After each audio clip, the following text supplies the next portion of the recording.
I am sure आपको अपने app के थ्रू भी डेटा मिल रहा है। मैं स्टॉक मार्केट के बारे में 2 चीज़ जानता हूँ। पहली चीज़ ये है कि आपको अपने देश की और दुनिया की एक थोड़ी बहुत मैप मिल जाती है कि कैसे कंपनीज़ चल रहे हैं, कैसे कंपनीज़ चलने वाली हैं, अगर किसी का डाउनफॉल हुआ तो क्यों हुआ? अलग-अलग इंडस्ट्रीज़ के बारे में पता चलता है। बट आई एम श्योर अगर आप एक ऐप चला रहे हो जिसके थ्रू आप स्टॉक मार्केट में इन्वेस्ट कर सकते हो, आपको यूज़र्स के बारे में भी बहुत ज़्यादा पता चलेगा। तो क्या पता चला है एक्चुअल भारत के बारे में, स्पेशली जो आपके नए यूजर्स हैं, मान लो जिन्होंने पिछले 1 साल से ऐप को यूज करना स्टार्ट किया है, क्या पता चल रहा है उनके बारे में? बहुत मेंटालिटी क्या है? बहुत इम्पोर्टेंट ट्रेंड। फर्स्ट तो ये यूथ को ये पता है कि हमको अगर बड़ा वेल्थ बनाना है तो हमारे को हमारी सेविंग डालनी पड़ेगी इक्विटी मार्केट में। और thanks to people like you who made this awareness that long term में लोगों ने वेल्थ जो बनाया है वो इक्विटी मार्केट में बनाया है। अब ये यूथ की जर्नी कैसे स्टार्ट होती है, उसका थोड़ी भी सेविंग होगी ना तो वो मार्केट में स्टार्ट करता है। बट लोगों को लगता है कि ये ट्रेडर है, ये ट्रेडिंग कर रहा है। मैं कहूँगा कि इसका पैटर्न देखो, जैसे आपने कहा मैं प्रोफाइल देखता हूँ, 6-8 महीने में ये कैश मार्केट में इन्वेस्टमेंट करता है, म्यूचुअल फंड में पैसे डालता है। ट्रेडिंग में उन्होंने पैसे नहीं बनाए, बट किस में पैसे बनाए? जो पैसे इनके कैश मार्केट में जा रहे थे, जो पैसे म्यूचुअल फंड में जा रहे थे, 2020 से मैं देख रहा हूँ कि उन लोग ने काफ़ी पैसा वहाँ पे बनाया।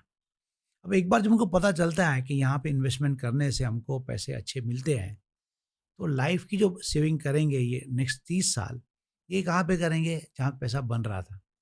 बट इनिशियल इनकी जो जर्नी हो रही है लालच के हिसाब से हो रही है। हम ट्रेडिंग करके फटाफट पैसे बनाते हैं। एक दिन फरारी फिर उनको होगी। समझ में आता है कि एक दिन में नहीं होगा, हमको हमारा जो लॉन्ग टर्म पैसा इधर लगाना है। तो पहले का जनरेशन जैसे बैंक में लगा देता था एफडी में।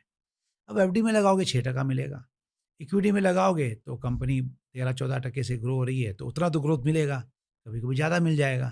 बट मैं कहूँगा इम्पोर्टेंट क्या, आप देखो, आप बास्केट ऑफ कंपनी लेते हो, जितनी इकोनॉमी बढ़ेगी, इकोनॉमी 6.5-7% से बढ़ने वाली है, इन्फ्लेशन 5-6% होगा, तो 12-13% का आपको ग्रोथ मिल जाता है।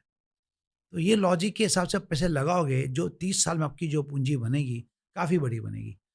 तो मैं ये देखता हूँ ऐसे नहीं कि जो राइट है वो स्टेप डे 1 से लेते हैं। डे 1 से बहुत लालच रखते हैं, उनको लगता है हम बड़े-बड़े फंड मैनेजर को बीट कर लेंगे। फंड मैनेजर कितना कमाता है? 14-15% साल। ये एम रखते हैं 100% साल का, वो तो होगा नहीं।